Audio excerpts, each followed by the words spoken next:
Bueno, un saludo a todos los colegas que participan de este evento y un agradecimiento al Comité Científico por haberme cursado esta invitación y en especial, muy particularmente agradezco a la doctora Gigi Rodríguez por haber hecho posible mi participación en este evento y compartir estas ideas con ustedes.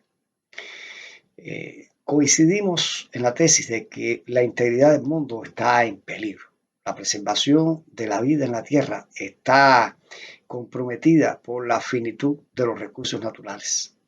No es suficiente la voluntad política, tampoco es suficiente la concertación de esfuerzos y de iniciativas que puedan contribuir a la sostenibilidad en el manejo de los recursos. La alarma creo que está dada y es clara. Faltan acciones, yo diría, de todo tipo, desde la ciencia, desde la educación, desde la cultura y todo integrado a los modos y a las prácticas de vida de los seres humanos en la Tierra. Cada región, cada país y cada comunidad debe trabajar con conciencia y con claridad para entregar un planeta con la variedad de sus formas de vida, con sus recursos naturales y los medios de vida suficientes para quienes nos sucedan en otros momentos posteriormente. Para la valoración sobre el tema, ¿por qué insistir una vez más en la obra de José Martí? El estudio de las obras completas de Más Universal de los Cubanos da cuenta de su especial sensibilidad hacia la naturaleza en todo el amplio espectro de su pensamiento. Su oficio de periodista y su esencia de creadora lo hicieron situar en un primer plano su preocupación por el manejo inconsciente e inescrupuloso de los recursos naturales en el planeta. Al mismo tiempo difundió las mejores prácticas que se conocieron en su tiempo en relación al tema. Todo ello creo que nos sustenta, argumenta el hecho de que su obra se ha situado en un sentido de justicia, ¿no? En relación a lo que hemos denominado la cultura de la naturaleza. A escala global, el medio ambiente es constantemente deteriorado por parte del hombre a causa del manejo inescrupuloso de los recursos naturales. En una publicación que se realizó el 20 de marzo del 2023, la entrega final del sexto informe de evaluación del panel intergubernamental sobre el cambio climático, diría que es el organismo científico con más autoridad en el mundo sobre el cambio climático, proporciona la mejor y más completa evaluación científica disponible sobre este tema. Y ahí, en ese documento, se plantea que el calentamiento global de 1.1 grado centígrado inducido por las personas ha provocado cambios en el clima en la Tierra que no tienen precedente en la historia humana reciente. En otro documento también, proporcionado por una agencia de noticias, la BBC, en el año 2019, se daba pautas que había establecido las Naciones Unidas en un informe sobre el estado de la biodiversidad en el planeta. Y de voy a comentar 4 aspectos sencillos. Primero, que la biodiversidad del planeta está desapareciendo muy rápido. La lista roja de especies amenazadas de la Unión Internacional de Conservación de la Naturaleza es una medida crítica de nuestro impacto en la naturaleza. Casi 100.000 especies, estimados colegas, forman parte de este inventario de especies amenazadas. De estas, más de un cuarto están en peligro de extinción, desde los lémures de Madagascar hasta los anfibios como ranas y salamandras, y plantas como coníferas y orquídeas. El otro tema que señala esta noticia, este informe difundido por las Naciones Unidas, señala la pérdida de hábitat, cambio climático y contaminación de las mayores, son entre los problemas una de las mayores amenazas. Según ese estudio, si bien el cambio climático es una amenaza creciente, los principales impulsores del declive de la biodiversidad continúan siendo la pérdida del hábitat natural para obtener alimentos, combustibles y madera, y la sobreexplotación de plantas y animales por parte de los seres humanos a través de la tala, la caza o la pesca. En otro punto también se señala que los cambios en el hábitat impulsan la pérdida de la biodiversidad. O sea, todo está relacionado entre sí. Y se señala que una cuarta parte del suelo del planeta está sustancialmente libre del impacto de la actividad humana. Se piensa que esto disminuirá en una décima parte en el año o para el año 2050. Y como último, el elemento que quiero resaltar de este informe de las Naciones Unidas, se señala que algunas de las últimas grandes selvas tropicales están desapareciendo. O sea, la región amazónica posee la mayor selva tropical del mundo y que, bueno, es conocida porque alberga especies de plantas y animales que aún se están identificando en este momento. Ahora, en el caso de Cuba en particular, ¿cómo se dan? O sea, ¿cuáles son nuestras problemáticas? En el siglo XVI, Cuba tenía un 92% del área total de los suelos cubiertos por bosques. Primero a causa del régimen colonial y más tarde del neocolonialismo que imperó desde 1902 hasta el año 58, trajo consigo una práctica muy inconsciente y muy acelerada de tala, de deterioro de los bosques, hasta llegar en 1960 a poseer solo el 13,6% del suelo cubierto de los bosques en el país. Llamo la atención, en el siglo XVI el 92% cubierto de bosque, en el año 1900 solo el 13,6% de los suelos estaba en Cuba cubierto por bosque. Ahora, en la Cuba actual también tenemos varios factores que son expresan problemáticas en el manejo del medio ambiente.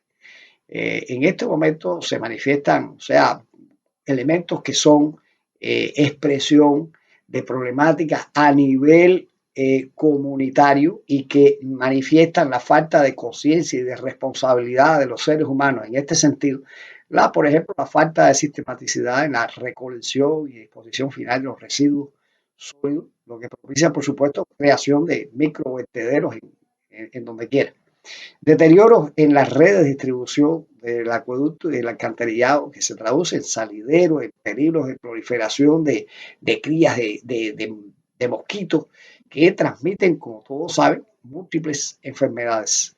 Es práctica también común el ruido por encima de los límites permitidos que causan molestias y a largo plazo esto puede afectar también la salud. Y como decía, esto evidencia un quebranto de normas de convivencia y de falta de responsabilidad social. Insisto en eso. Y esto es muy importante transformarlo como situación que en estos momentos aqueja la vida y la sostenibilidad de nuestra existencia en el caso de nuestro país. También nos afectan procesos que deterioran el suelo, o sea, erosionan el suelo. Se manifiesta de cierta manera también la desertificación y la deforestación. O sea, en nuestro país existe una preocupación estatal muy clara en este sentido. Se han establecido leyes, acciones. Hay, por ejemplo, la ley forestal, que es la ley número 85, que es la de los bosques y la clasificación. Está también la ley número 81, que es la ley del medio ambiente. Y bueno, en todos los casos hay un pronunciamiento claro en relación a nuestro accionar para el cuidado y preservación del medio ambiente. En la obra de los que vamos a denominar los padres fundadores de nuestra cultura y de nuestra educación, se sostuvo la preocupación por el cuidado del medio ambiente, lo cual también aparece fundamentado como un elemento propio de la identidad nacional a la cual hay que, por supuesto, preservar y desarrollar. Y entre esos padres fundadores está la obra de El más universal de los cubanos, que es donde se observa, donde podemos apreciar una concepción conservacionista y la existencia de lo que denominamos una cultura de la naturaleza. En la cosmovisión martiana, colegas, la naturaleza, vamos a decir que se presenta como una piedra angular de toda su concepción del mundo, de la sociedad y del hombre inserto en sus relaciones. El pensamiento filosófico de Martí, sus concepciones sobre la ciencia, sobre la creación literaria, sobre la educación y sobre otras esferas de sus pensamientos están signadas con mucha claridad por la percepción que Martí tuvo de la naturaleza. Una interpretación, por ejemplo, muy rápida de versos que son muy conocidos por todos, de su poemario, los versos sencillos, señala, o sea, dice, me permito leer un fragmento de ello. Yo sé de Egipto y Nigricia, y de Persia y Jerofonte, y prefiero la caricia del aire fresco del monte. Yo sé las historias viejas del hombre y de sus rencillas, y prefiero las abejas volando en las campanillas. O sea, reitero, un fragmento de su magnífico poemario de los versos sencillos. Más allá de todas las esencias, ¿no?, que nosotros podemos apreciar en la obra de Martí a través de los años, a través de sus vivencias, que llegan convertidos en artículos de prensa, en elementos que están en sus discursos, ¿no? Se aprecia, se localiza en su pensamiento una especial sensibilidad de respuesta a lo natural, para tomar la naturaleza como fuente de inspiración, como fuente de conocimiento y como expresión también de la más genuina realización humana, de la realización plena del ser humano. Entonces, veamos esto que le comparto, este fragmento que le comparto. Y cito la obra de Martí. Acerquémonos a la gran madre, abramos el gran libro, cuyas páginas han escrito los siglos, cuyos actos y hechos son océanos, cuyo conocimiento augusto se pierde en lo intangible e invisible. Fin de la cita.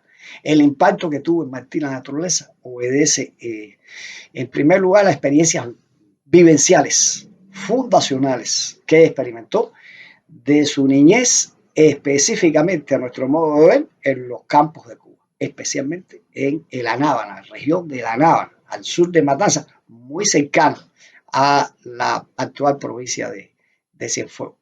En aquel momento, bueno,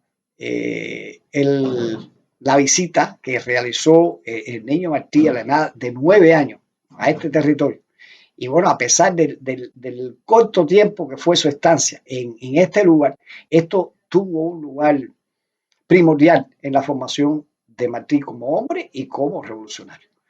Un domingo de abril del año 1862, Martí llegó a poblado de Colón. En aquel momento se denominaba Colón Nueva Bermeja, como se refiere en los textos de la época. Ese poblado está situado en el centro de la actual provincia de Matanzas. Allí Martí, todo parece indicar que permaneció hasta el día siguiente para contar con todas las condiciones para poder viajar a caballo hasta aquella jurisdicción de Caimito de la Navarra, donde su padre, don Mariano, iba a fungir en esa localidad como capitán juez pedario en ese territorio. Bueno, allí Martí niño auxiliaba a su padre en la redacción de algún documento que exigiera el ejercicio de las funciones que realizó Mariano. Conoció el campo de Cuba, sus costumbres. Ahí seguramente, por supuesto, se adiestró como jinete, se familiarizó con el cuidado de otros animales domésticos, como cuenta en su carta a su madre, o sea, cuando le escribe a doña Leonor, que los cuidados que ponía en cuidar a su caballo y a un gallo de pelea que tenía.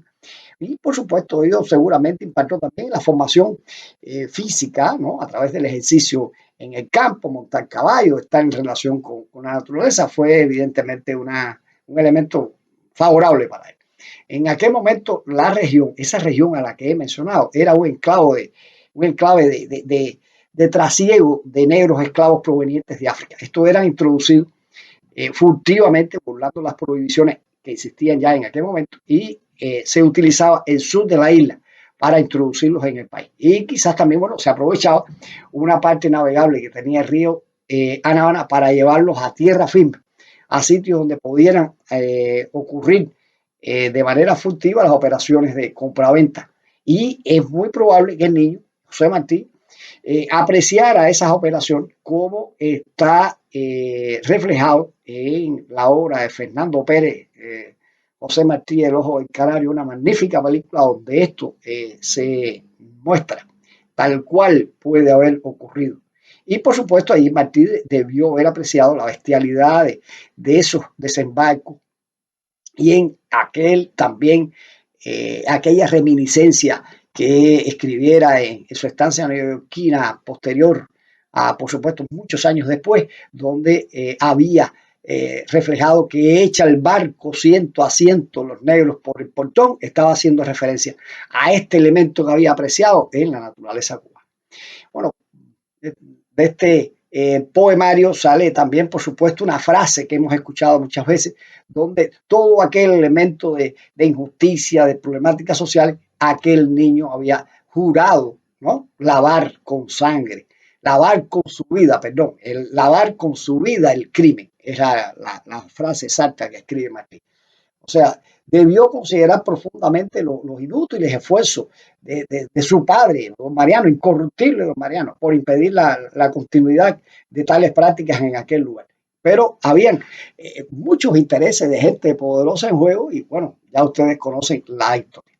Entonces, somos del criterio de que en esa región matancera ocurrió la iniciación revolucionaria del niño José Martí y ocurrió también, que es el elemento de interés para nuestra conversación con ustedes, el vínculo raigal con la naturaleza en todo su esplendor y expresión que tuvo la misma en aquel momento en Matanzas.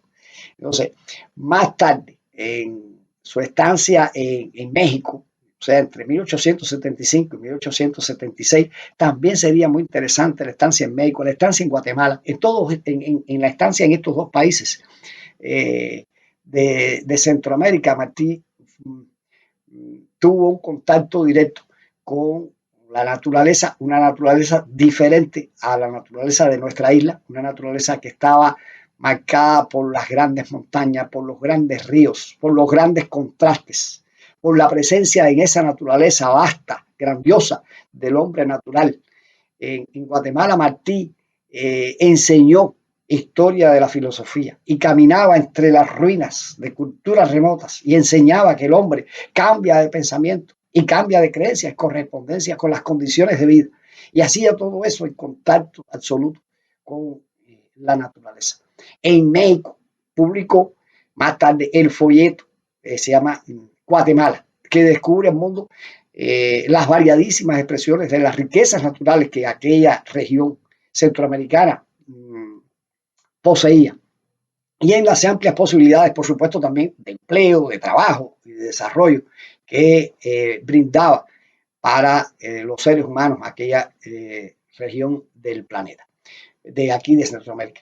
Finalmente, casi en los umbrales de su muerte, desde su desembarco el 10 de abril del año 1895 por Playita de Cajoguao hasta su caída en combate el 19 de mayo de 1895 también en Dos Ríos, Martí cargó una mochila pesada, una mochila de guerrillero, y en ella llevaba anotaciones, llevaba donde iba registrando lo que veía. O sea, estoy haciendo referencia a uno de los documentos más importantes de nuestra historia y a uno de los documentos más importantes también de la cultura cubana, o sea, el diario de campaña.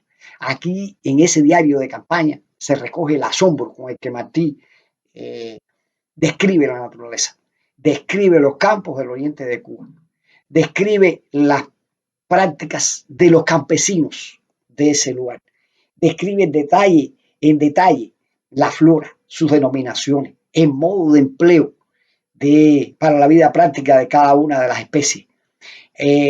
habla y describe también, insisto en eso, la cultura de los hombres y las mujeres de aquella región. Y por supuesto, reconoció cómo estos elementos de la naturaleza servían de alimento o de medicamento en algún momento determinado a esas personas que vivían en aquel espacio. O sea que su apego a la naturaleza no es algo superficial, no es un comentario de ocasión, es la expresión, a mi modo de ver, de una genuina inspiración humana en función de la creación, en función del bien. Es manifestación también de agradecimiento por la creación, y lo digo en mayúsculo, a la madre naturaleza y a todo lo que brinda como oportunidad que tiene el hombre de alcanzar un desarrollo pleno en vínculo con ella, interacción cuidadosa y respetuosa con la naturaleza que lo rodea. O sea que el respeto y el cuidado a la naturaleza para José Martí es expresión de equilibrio y bienestar seguro. O sea, eso también lo queremos dejar bien aclarado. Y bueno, ya finalmente quiero poner poner a la consideración de ustedes algunas expresiones propiamente de las observaciones martianas en relación con la naturaleza. O sea, al concebir el vínculo orgánico, en el caso de Martí, del ser humano con la naturaleza, escribió, y voy a leer, voy a comentarle un fragmento de la obra. La naturaleza inspira, cura, consuela, fortalece y prepara para la virtud al hombre. Y el hombre no se halla completo, ni se revela a sí mismo, ni verlo invisible, sino en su íntima relación con la naturaleza. O sea, una expresión, además, con una belleza extraordinaria, donde se aprecia la concepción martiana de lo que hemos denominado e interpretado, e insisto, como cultura de la naturaleza, que lleva una esencia humana y una esencia humana desarrolladora, en donde se integra, vamos a decir que lo humano y lo físico se integran, cuando digo lo humano, al mundo físico, y también está comprendido el desarrollo físico del propio hombre, ¿no? En vínculo con la naturaleza. La atención pareja también a la ética expresada y fomento de esa cultura que lleva o implica su preservación y su cuidado. Es necesario también que tengamos en cuenta el cómo apuntar a la percepción de tal fenómeno partió de una clara concepción del ser humano, de los elementos físicos, los elementos naturales, humanos, culturales. Para Martí, la definición de naturaleza, podemos decir que abarca todos los elementos de la realidad, la sociedad, la naturaleza, el pensamiento. La asume con un carácter creativo, armónico, incluye en la concepción de la naturaleza, incluye al hombre en una doble condición de objeto y de sujeto, además de abordar de forma integrada y armónica y equilibrada la relación de este ser humano con su entorno. En la concepción martiana de la naturaleza, cabe también decir, está incluido incluso el pensamiento del ser humano, lo que él llama el mundo intangible. O sea, es un fragmento de una gran belleza que él escribe, donde comienza a preguntar, ¿qué es la naturaleza? El pino agreste, el viejo roble, el bravo mar, los ríos que van al mar como a la eternidad, vamos los hombres. La naturaleza es el rayo de luz que penetra las nubes y se hace arcoíris.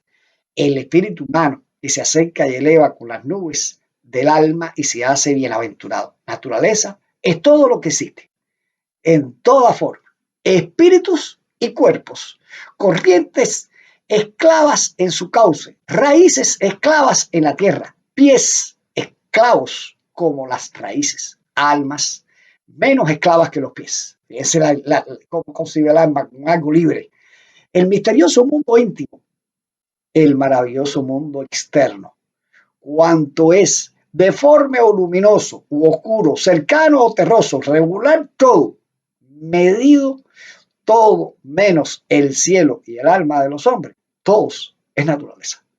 O sea, una expresión, insisto, de una belleza extraordinaria en donde Martí está brindando la concepción de todos los elementos que para él integran la naturaleza. Bueno, es conocido también que se refirió en sus obras, o hay referencias en sus obras a las ciencias naturales, al modo de enseñar las ciencias naturales. Habló de microbios, de plantas, de vegetales, habló de animales, habló de elementos de la evolución de la tierra, habló de cultivo, de trabajos agrícolas, de tipos de ganado, del cuerpo humano, habló de la sexualidad, habló de la salud, habló de adicciones, habló también, por supuesto, el origen y evolución de la vida, habló del hombre, habló de la sociedad. O sea, todos estos elementos conforman también rasgos y expresiones de la naturaleza.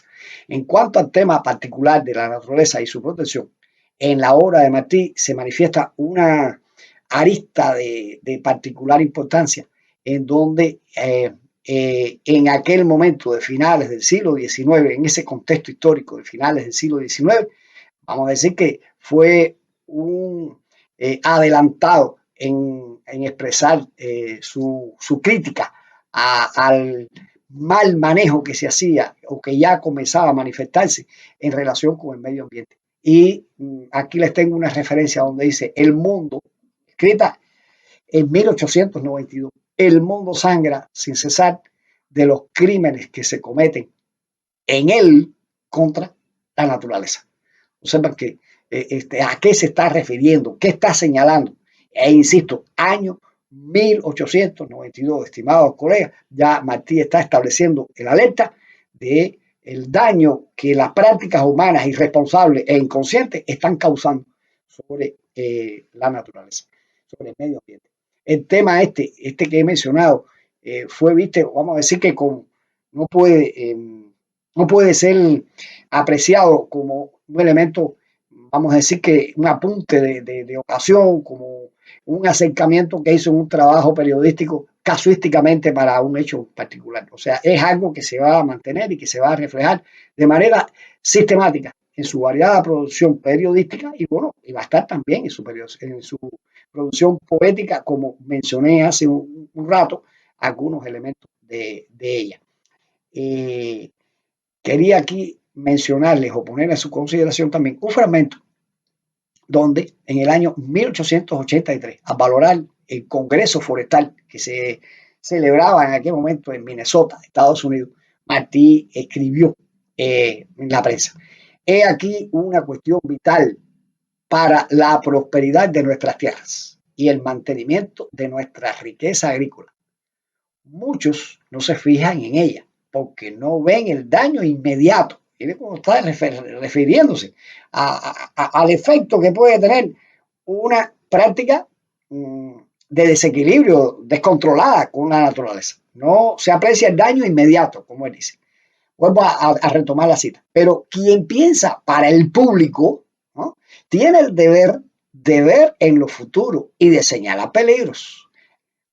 Más adelante, en ese mismo escrito, señala la tala brutal y avariciosa de los especuladores que no ven que la fortuna rápida que hoy acumula criminalmente y a expensas de la fortuna pública arrebatada a la nación es en una fuente de riqueza permanente. Así Martí escribe en aquel momento en la prensa sobre lo que se debatía, lo que se señalaba en el Congreso Forestal. O sea, llama la atención que José Martí, que tan especial, que tan profundamente dominó la lengua española, no vaciló en emplear sistemáticamente el término de crimen a todo lo que, a todo acto, a toda práctica que significara degradación de algún elemento natural, de los bosques, de su explotación indiscriminada, en fin, de las aguas, de todos los recursos naturales en sentido general. O sea que, aunque hay una percepción martiana sobre la naturaleza muy ajustada a la realidad, diría yo. El tema de los bosques también atrajo la atención y mantuvo, o sea, se ve un interés sostenido por parte de José Martí en el tema de el tratamiento a los bosques. Entonces, aquí les escogí este otro fragmento, donde Martí escribió: los colonos de Australia están prestando gran atención a lo que debieran prestarle todos los habitantes de comarcas agrícolas. Fíjense que Martí, un hombre tan que es, vos insistir en esto, que tan exactamente escogía los términos, aquí es absoluto. Vuelvo a decir que debieran prestarle todos los habitantes de comarcas agrícolas a el asunto de que va a exponer a consideración. Y dice: a la conservación de sus bosques. No tratan con esto solo de asegurarse para el futuro madera buena y abundante, sino de evitar los males que acarrea la pobreza de árboles, sequedad en el clima, larga escasez de lluvia, fuego en las selvas y cosechas ruines. Los cortadores de madera deben estar, como están en todos los países productores de madera exportable, sujetos a leyes rigurosas y a estrecha vigilancia, que hagan en el corte que se efectúe de modo que se preserve el bosque original y se tienda a la reposición de las maderas que se arrancan. Fin de la cita. A mí me parece totalmente elocuente y muy oportuna esta mención de Martí en relación a la tala que pudiera ser indiscriminada pero de los bosques, pero como señala el hecho de que debe hacerse de manera racional y sin comprometer el destino de los bosques. En esto las culturas originarias de los hombres y mujeres de América fueron claros en el sentido de todo el tiempo que requiere el fomento de un bosque. Entonces exigía un uso muy racional de todos estos recursos de una manera muy clara, muy explícita en este sentido. O sea, el apóstol tempranamente avisoró la necesidad de educar al hombre para una relación de equilibrio y conservación del medio ambiente. De manera muy particular se refirió a la preservación del mejoramiento de los recursos forestales, como ustedes han visto, y él en caso de los bosques, donde llegó a decir también esto: la cuestión vital de que hablamos es esta, la conservación de los bosques donde existen y el mejoramiento de ellos donde existen mal y su creación donde no existe. En todos los casos lleva una posición muy clara del fomento de los bosques, su cuidado, su preservación. Y bueno, ustedes vieron que conecta o relaciona con mucha claridad el hecho de que donde no hay bosques no llueve, las tierras se van poniendo áridas, hay resequedad, hay todo un conjunto de elementos que vienen asociados a ellos. Más adelante también decía: comarca sin árboles es pobre, ciudad sin árboles es malsana, terreno sin árboles llama poca lluvia y da frutos violentos. Creo que es bastante elocuente también esta expresión de su pensamiento. Entonces, estimados colegas, en virtud de tan fundamento martiano, creo que es muy claro entender y además que el hecho de que tenemos que formar parte de ello, formar parte consciente y hacerlo sistemáticamente, del propósito que se ha impulsado y que se viene haciendo desde el año 2003 por parte del Ministerio de Educación en Cuba, que es la creación de bosques y de jardines martianos como áreas anexas en las escuelas que tienen las condiciones para ello, porque esto es una forma de fomento y de desarrollo de esa cultura de la naturaleza, y vuelvo a retomar el término que mencioné al inicio. Eso creo que es importante continuar estimulando este propósito, y que el ejemplo que nos dio el apóstol, su obra, el ejercicio ético que hizo Martí durante toda su vida, debe estimular la investigación, debe estimular el uso de sus obras en la docencia, en los diferentes programas que nosotros impartimos en nuestras escuelas, en nuestras universidades. Estas reflexiones que están en esos programas, ¿por qué no compartirlas con nuestros estudiantes, sistematizarlas? Y por supuesto, más que un hecho de a adicionarlas o añadirlas a nuestro saber en el orden cultural, hacer de ellas una práctica, hacer de ellos una buena práctica.